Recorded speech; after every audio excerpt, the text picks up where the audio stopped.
Aprila 1915. godine Austro-Ugarska vojska proglasila je jednog svog vojnika mrtvim. Njegovo ime bilo je Josip Broz. Nekoliko decenija kasnije, čovek pod tim imenom vladajući Jugoslavijom više od 30 godina. Kako je siromašni bravarski pomoćnik iz malog sela postao jedan od najmoćnijih ljudi Balkana.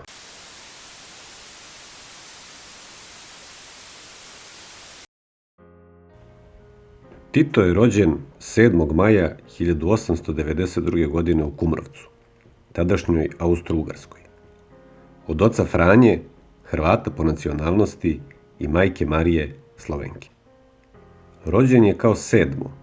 od ukupno 15 dece. Po sopstvenom svedočenju odrastao je u teškom siromaštvu. Pohađao je seosku školu gde nije pokazivao naročiti talenat. Prvi razred je čak i ponavljao. Ništa nije nagoveštavalo da će taj dečak jednog dana voditi državu od gotovo 20 miliona ljudi.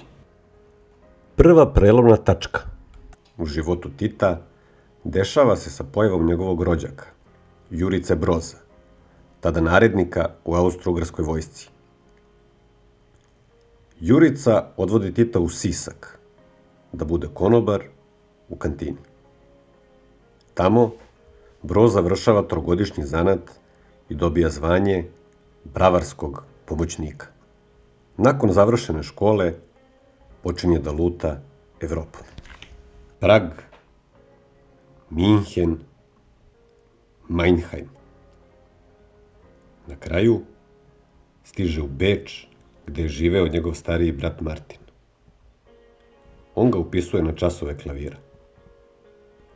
Decenijama kasnije, ta činjenica postaje osnova brojnih teorija zavere.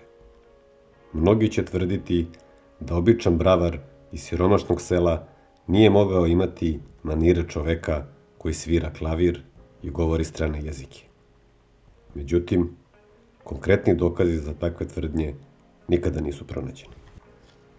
1912. godine Tito biva regrutovan za tehničku službu Bečkog arsenala. Tu završava podoficirsku školu i dobija čin kaplara. Kako govore izvori, na starješine ostavlja dobar utisak i oni mu omogućavaju da vežba mačevanje.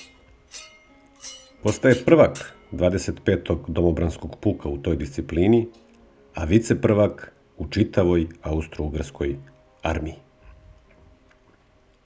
Nedugo zatim počinje napad Austro-Ugarske na Srbiju, odnosno početak Prvog svetskog rata. Titov puk pripadao je 42. domobranskoj vražjoj diviziji.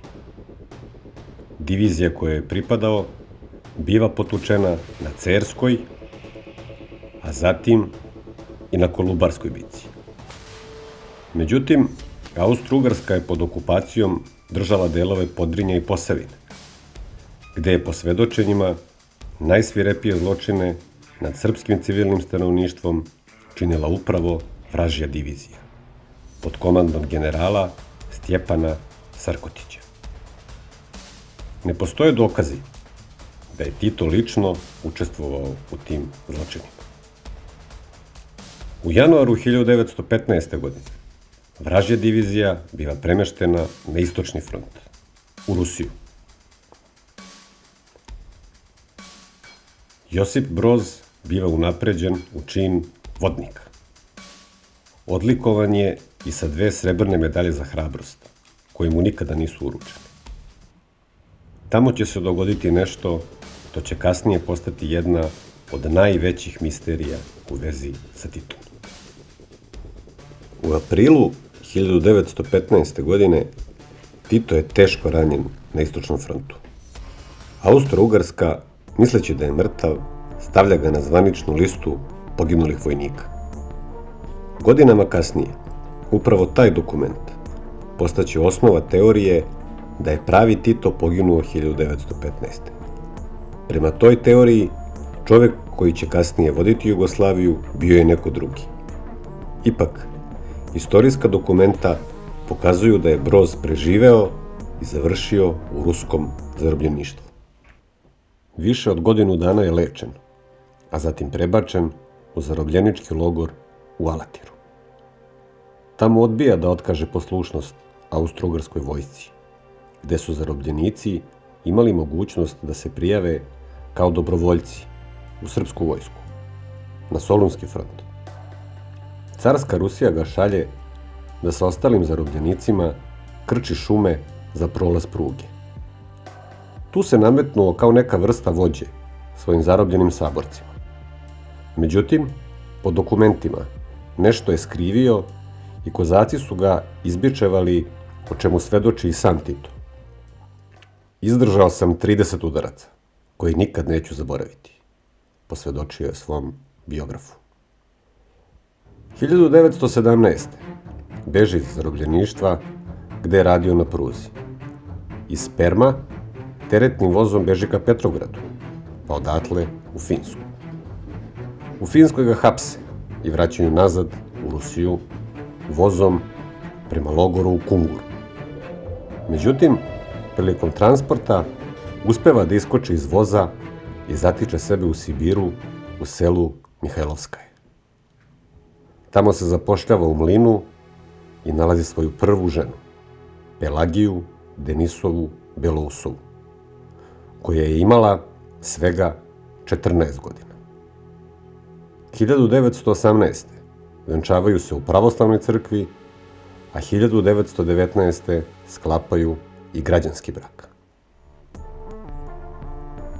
Dok se Rusija raspadala u revoluciji i građanskom ratu, austro-ugarski podoficir polako se pretvarao u budućeg komunističkog revolucionara. U septembru 1920. nameće se kao komandant transporta austro-ugarskih zarobljenika.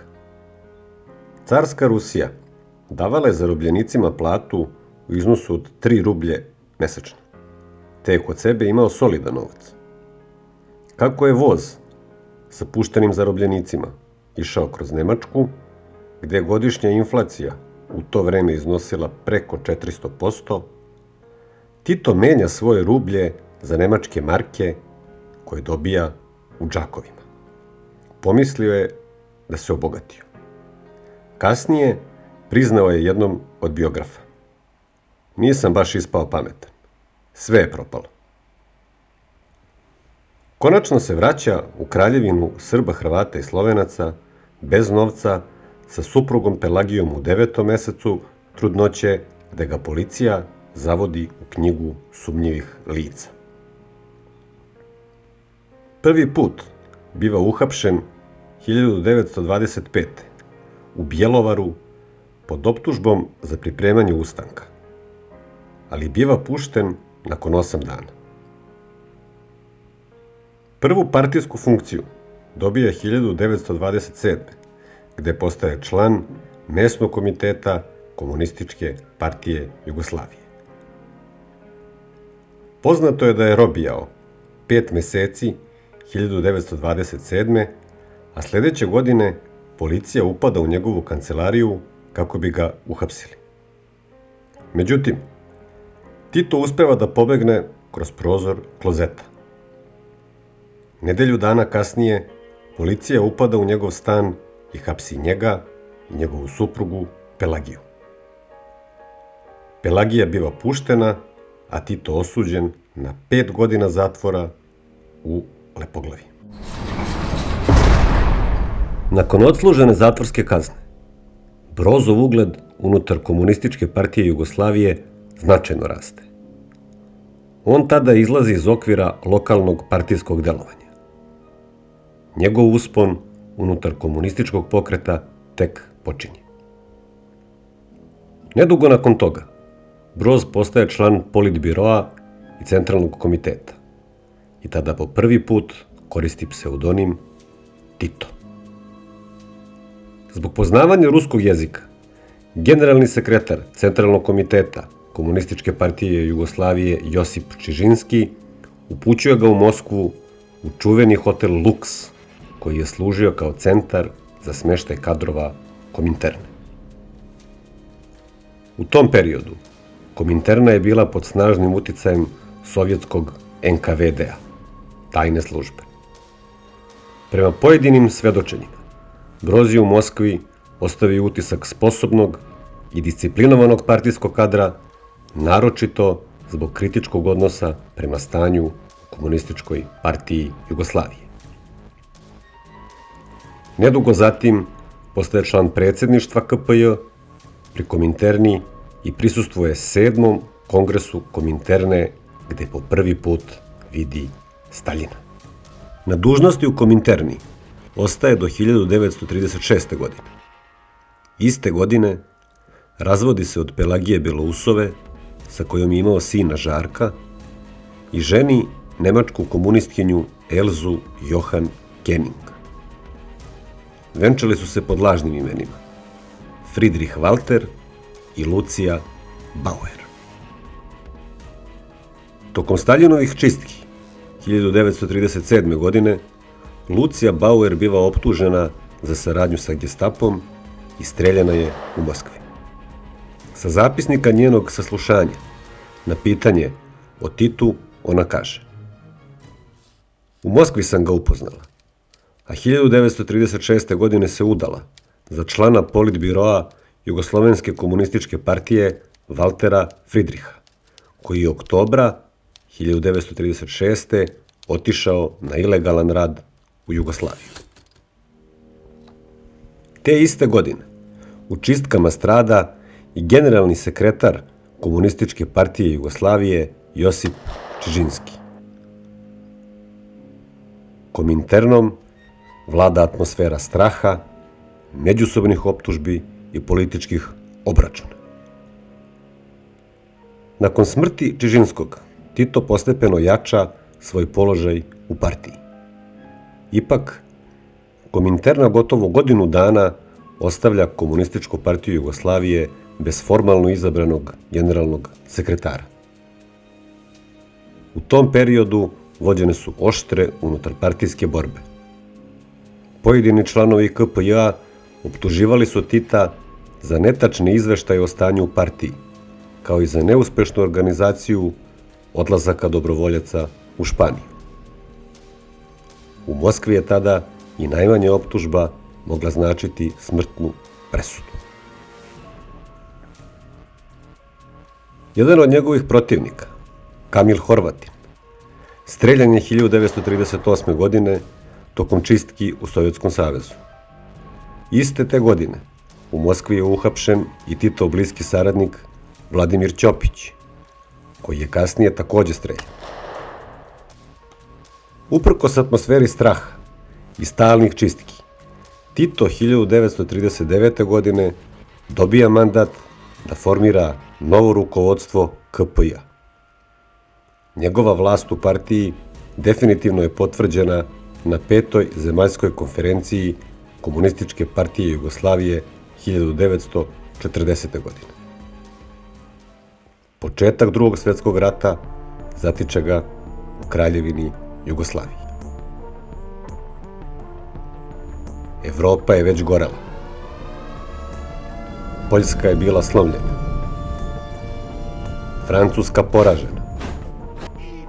Nacistička Nemačka nalazila se na vrhuncu moći.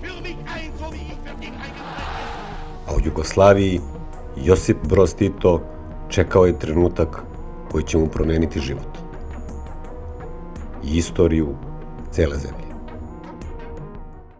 Ubrzo, Kraljevina Jugoslavija, kako poznajemo, nestaće sa mape Evrope.